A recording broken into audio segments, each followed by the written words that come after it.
Bangladesh Asian cup খেলতে যাবে, এই আনন্দে বাঙালিরা আমরা সবাই সুখের সাগরে, সাগর না হইলেও তো পুকুর হবো, ওইখানে বাসতেছি আর কি।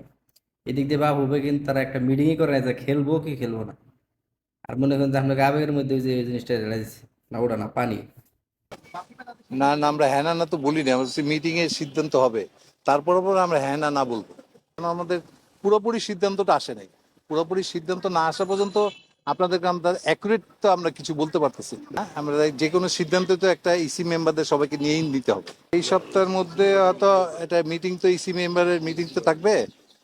ইসি মেম্বারের মিটিংটা শেষ না হওয়া পর্যন্ত তো এই সপ্তাহ বলা একদম অ্যাকুরেট হবে না। ফিফার আপগ্রেড তো এখন আমাদের কাছে নাই, আমরা জানাবার পর তারপর আবার ফিফা আমাদেরকে এই করবে। আমরা এখনো কিছু বলি নাই, ইয়েস তো বলি নাই, ওটা তো ইসি মেম্বারদের সঙ্গে মিটিং করে তারপর থেকে এটা আমরা ইনফর্ম করবো। আচ্ছা, 4-5 দিন হয়ে এলো, হ্যাঁ, তুই ডিসিশন খেলবো কি খেলবো না। আর খেলবো না কেমন, আমাকে ফ্যান আমরা যারা আছে, আমাকে আবেগের কি কোনো দাম নাই?